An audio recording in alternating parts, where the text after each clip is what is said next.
بسم الله الرحمن الرحيم. الحمد لله رب العالمين والعاقبة للمتقين والصلاة والسلام على أشرف الأنبياء والمرسلين محمد بن عبد الله الأمين وعلى آله وأصحابه الطيبين الطاهرين، أما بعد.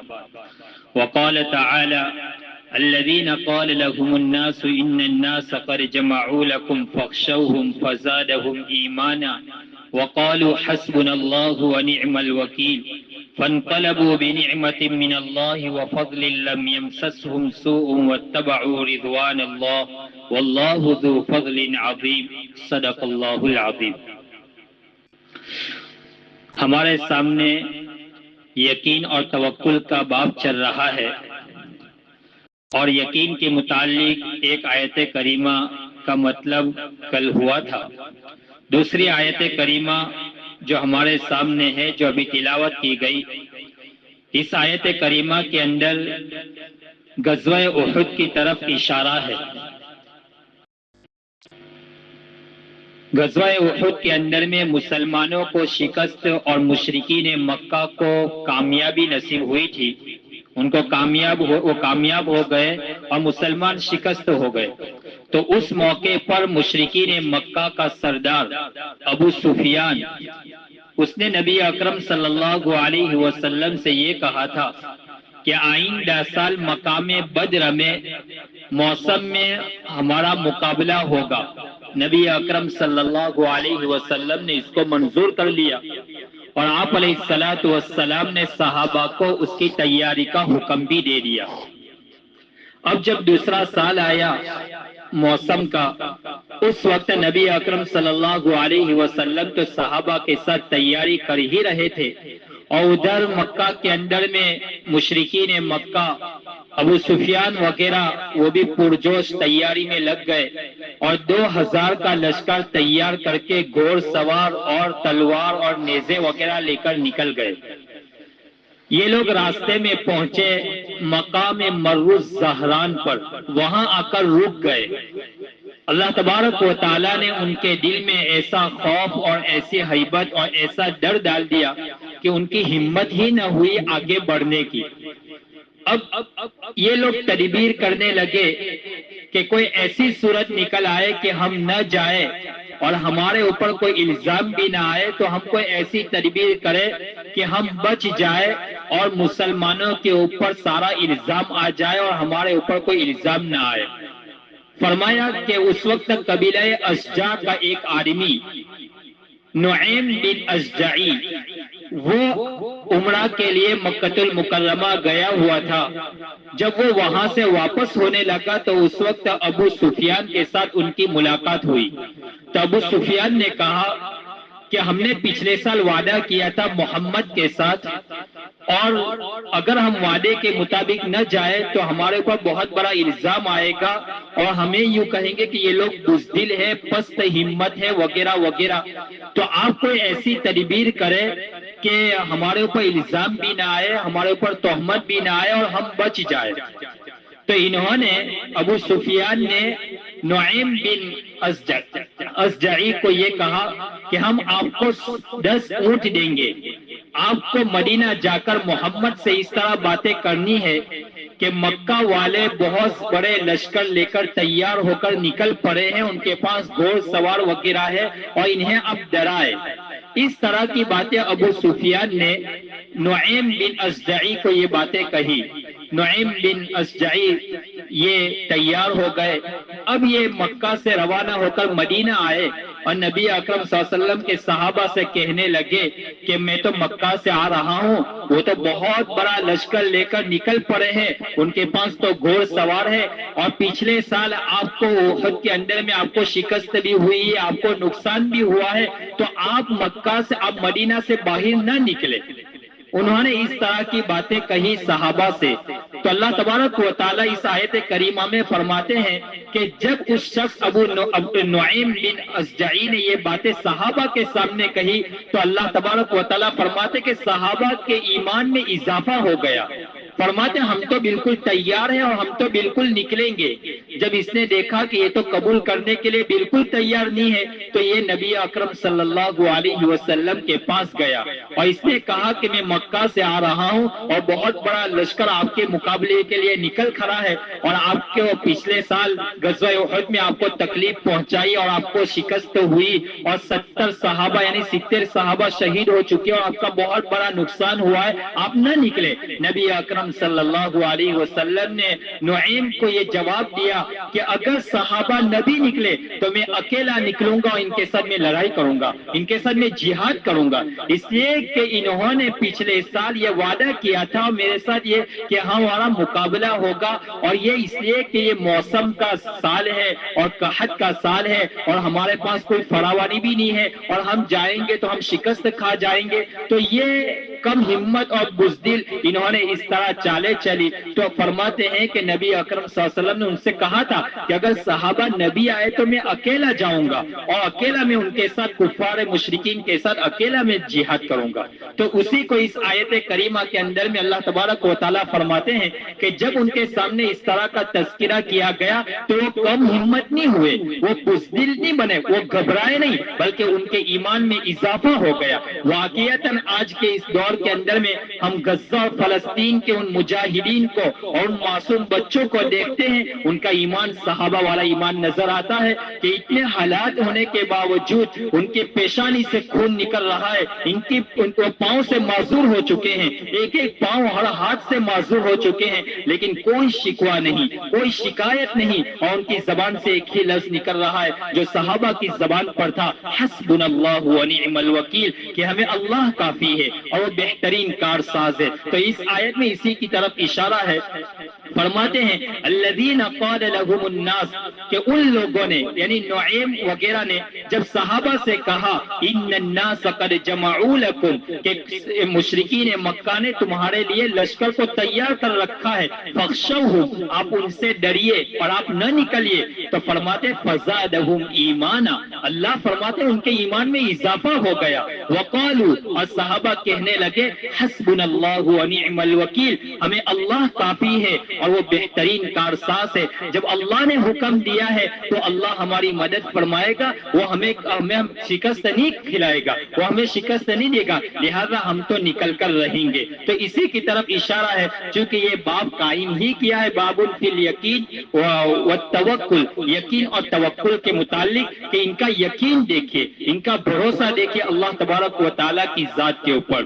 دوسری آیت کریمہ پیش کرتے ہیں فانقلبوا بنعمت من اللہ وفضل لم یمسسهم سوء واتبعوا رضوان اللہ واللہ ذو فضل عظیم، فرماتے جب یہ صحابہ نبی اکرم صلی اللہ علیہ وسلم اپنے وعدے کے مطابق صحابہ کو لے کر پہنچ گئے تھے مقام بدر میں، چونکہ ابو سفیان نے وعدہ کیا تھا کہ ہم آئیں گے، تو حضور تو صحابہ کو لے کر پہنچ گئے اور 7 یا 8 دن وہاں قیام کیا، لیکن یہ مشرکین مکہ ڈرپوک وہ وہاں نہیں آئے، ان کا آنا وہ نہیں آئے، تو نبی اکرم صلی اللہ علیہ وسلم 7 یا 8 دن وہاں قیام رہے، اور ان دنوں میں صحابہ نے تجارت بھی کی اور مال بھی کمایا اور نفع بھی حاصل ہوا۔